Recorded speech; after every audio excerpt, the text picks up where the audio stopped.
Assalamualaikum warahmatullahi wabarakatuh. Kembali lagi dengan saya Febri.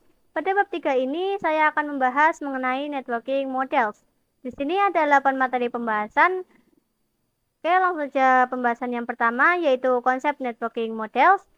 Ketika kita berbicara tentang networking model, maka ini sangat identik dengan jaringan komputer ya.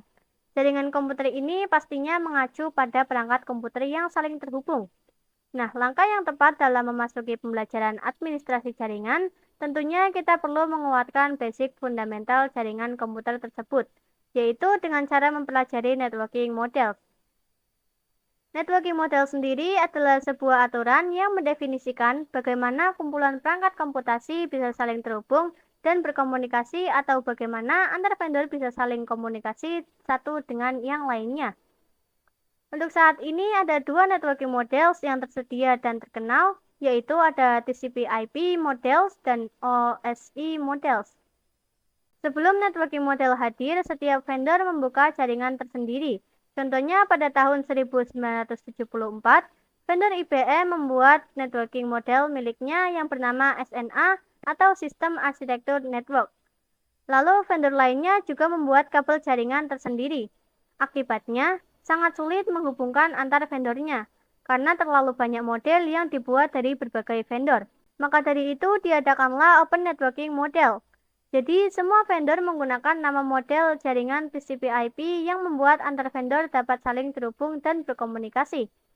Networking model juga terbagi menjadi dua, ada OSI model dan TCP/IP model.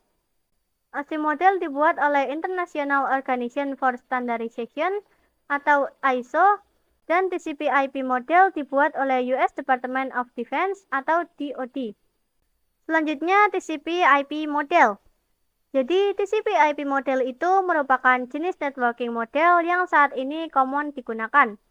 TCP/IP itu sendiri mendefinisikan suatu protokol supaya antar komputer yang berbeda network itu bisa saling berkomunikasi. Nah, untuk membantu dalam memahami, setiap networking model itu dipecah menjadi dua bagian kecil yang disebut dengan layer. Secara dokumentasi, TCP/IP model ini terdiri dari 4 layers. Namun, penerapan dalam real networks, TCP/IP model ini lebih mudah untuk dibagi menjadi 5 layers. Untuk jenis layer yang terdiri dari 4 ada network access, internet, transport, dan application. Untuk yang dibagi 5 ada physical, data link, network, transport, dan application. Selanjutnya TCP/IP model application layer. Jadi application ini ialah layer yang pertama dengan fungsi sebagai antarmuka dengan aplikasi, yang mengatur bagaimana aplikasi dapat mengakses jaringan dan kemudian membuat pesan-pesan berskala. Sebagai contoh, di antara service dari application layer itu seperti HTTP, POP3, SMTP, IMAP, SSH, dan sebagainya. HTTP sendiri itu digunakan ketika kita mengakses suatu web server. Nah, di sini ada gambaran di mana klien atau pengguna ini meminta request website kepada web server. Dan web server akan menjawab requestan dengan mereply dan isi jawabannya itu sendiri terdiri dari HTTP header. Nah, di dalam HTTP header ini terdapat banyak sekali informasi. Di antara informasinya ialah informasi status dan ada banyak sekali informasi status di antaranya ada 200 OK dan juga ada yang namanya 404 not found. Nah, jadi semisal ada klien yang request dan yang muncul dari requestannya itu 200 OK, artinya itu berhasil. Tapi jika yang muncul itu 404 not found, artinya requestan yang diminta oleh klien itu tidak tersedia. Lalu selain HTTP header, maka nanti web server juga akan memberikan informasi seperti data yang sudah di request atau diminta oleh klien dan datanya akan dikirim oleh web server sesuai dengan data yang diminta oleh klien. Untuk contoh dari application layer itu bukan cuma HTTP, melainkan ada contoh lain seperti SMTP untuk mengirim email, lalu untuk menerima email biasanya menggunakan IMAP atau POP3, dan untuk melakukan akses remote biasanya menggunakan SSH. Karena sudah dilakukan secara otomatis, maka secara tidak sadar kita sering menggunakan application layer pada saat menggunakan komputer untuk melakukan apapun pada jaringan komputer. Jadi kita itu tidak sadar sudah melakukan pemrosesan data dengan header berdasarkan protokol SSH ini. Selanjutnya, TCP/IP model transport layer. Transport layer ini adalah layer yang kedua dengan fungsi menyajikan atau memberikan service ke application layer, yaitu sebagai metode transfer datanya. Lalu untuk transport layer sendiri terdapat dua protokol yang sering digunakan, yaitu ada TCP dan UDP. Untuk perbedaannya bisa kalian browsing sendiri saja ya. Nah, salah satu service yang disediakan oleh transport layer, khususnya pada protokol TCP itu adalah error recovery mechanism, yang artinya mekanisme untuk memperbaiki kesalahan yang dilakukan oleh pengguna, contohnya seperti undo, cancel, dan mengatasi Windows error recovery yang muncul karena komputer dimatikan secara paksa. Bisa kita lihat pada ilustrasi di sini untuk cara kerja error mechanism yang disediakan oleh TCP. Ketika ada suatu klien yang melakukan request ke website kepada web server, nah kalau di application layer kan hanya akan di-reply menggunakan HTTP header. Nah, di transport layer ini akan ada tambahan-tambahan yang bisa kita lihat di sini. Nah, kalau misalkan application layer itu responnya berupa HTTP respon yang berisikan HTTP header dan data. Nah, pada bagian transport layer, HTTP header dan data itu akan ditambahkan dengan TCP header yang nantinya akan dibungkus menjadi segmen yang kemudian akan ditransfer ke perangkat jaringan layer yang ketiga nantinya. Nah, masalahnya adalah bisa saja respon yang diberikan oleh web server itu terdapat hilang atau error di tengah jalan yang mungkin disebabkan jaringannya itu overload, artinya mungkin di jaringannya itu sudah banyak komunikasi dan bandwidth-nya itu tidak mencukupi. Nah, jika hal itu terjadi, maka klien akan melakukan request lagi yang nantinya web server akan mengirimkan ulang untuk paket yang hilang dan diinformasikan data yang terkirim itu bisa disajikan dengan baik. Jadi seperti itu contoh dari TCP. Akan tetapi kalau misalkan UDP itu dia tidak peduli. Kalau semisal klien melakukan request ke web server, lalu nanti web server akan mereply dengan HTTP header dan DHCP header. Lalu nanti kalau misal ada paket yang hilang, si UDP ini dia akan tetap langsung mengirimkan ke klien. Bisa kita lihat di sini UDP is more faster. Jadi biasanya UDP itu digunakan untuk video streaming, games, dan aplikasi lain yang membutuhkan kecepatan data.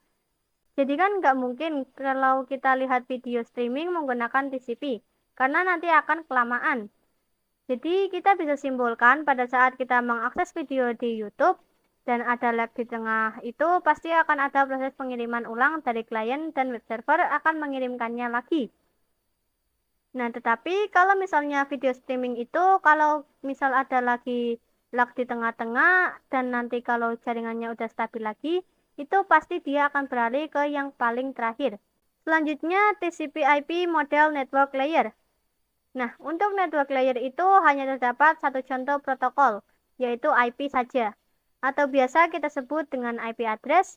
Jadi, IP merupakan singkatan dari Internet Protocol, yang dimana ini merupakan salah satu protokol dari network layer, yang merupakan layer yang ketiga. Baik itu dari OSI model, ataupun TCP/IP model yang digunakan untuk mengadreskan komunikasi antar perangkat jaringan. Nah, IP itu menyediakan dua fitur yang sangat penting, yaitu addressing dan routing. Jadi, kalau yang addressing itu bahwa IP address itu sendiri, yaitu memberikan nama pada perangkat di jaringan komputer, karena setiap perangkat jaringan memerlukan alamat unik di jaringan komputer yang berbasiskan angka. Nah, IP address itu ada dua, yaitu IPv4 dan versi 6. Untuk yang versi 4 terdiri dari 4 oktet atau blok yang mana pada setiap oktetnya terdiri dari 8 bit dan jika dijumlahkan terdapat pengalamatan 32 bit. Sedangkan untuk yang versi 6 itu memiliki 8 blok yang mana jika dijumlahkan maka memiliki pengalamatan 128 bit. Jadi contohnya ada perangkat yang memiliki IP address 168.1.1 dan perangkat lainnya memiliki 1.2. Selama memiliki nama, maka jika ingin berkomunikasi tinggal ditujukan ke nama tersebut. Nah, fitur yang kedua ada routing. Routing ini identik dengan istilah router, yang mana fungsinya untuk menghubungkan perangkat komputasi yang berbeda network. Jika perangkat networknya yang sama, maka akan menggunakan switch. Nah, router itu memiliki cara kerja yang disebut dengan routing. Jadi routing adalah salah satu fitur yang disediakan pada IP di bagian network layer yang bekerja layaknya kantor pos.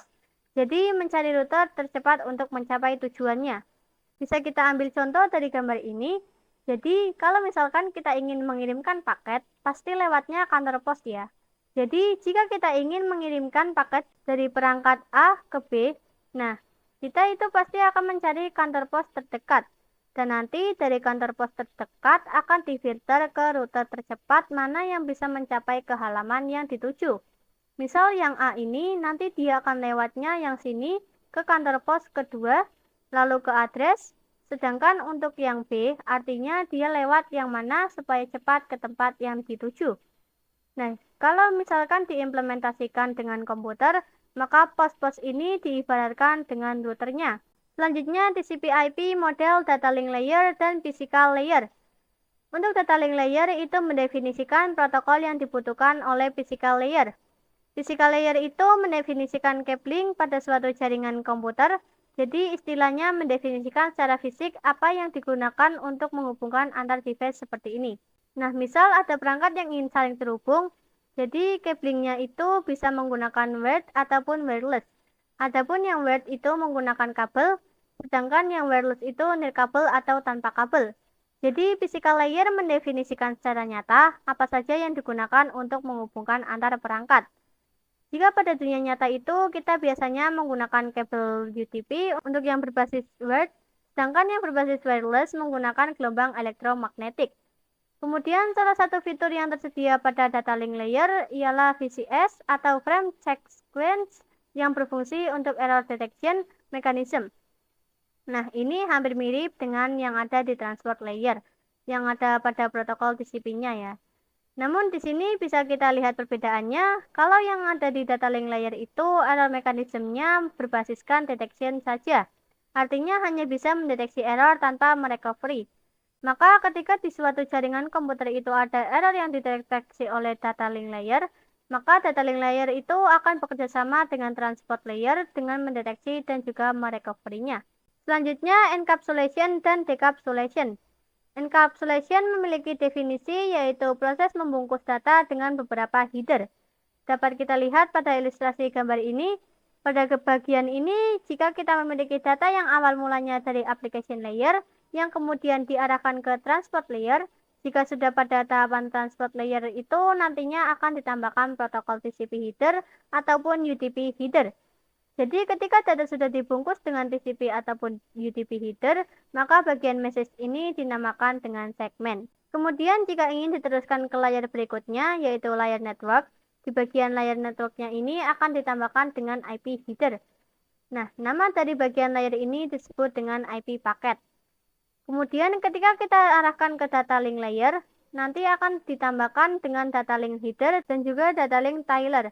Nah, pada bagian ini nama pada message-nya itu disebut dengan frame.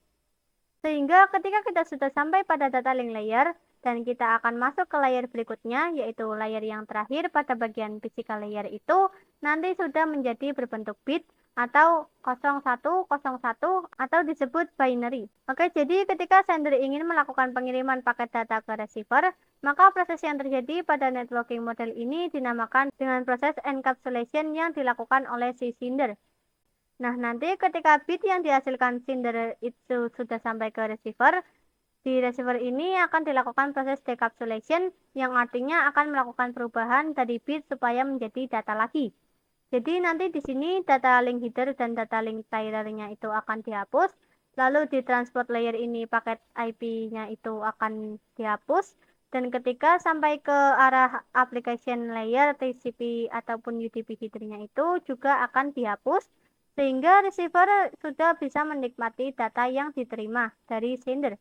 Jadi intinya sender merupakan proses encapsulation dan receiver merupakan proses decapsulation.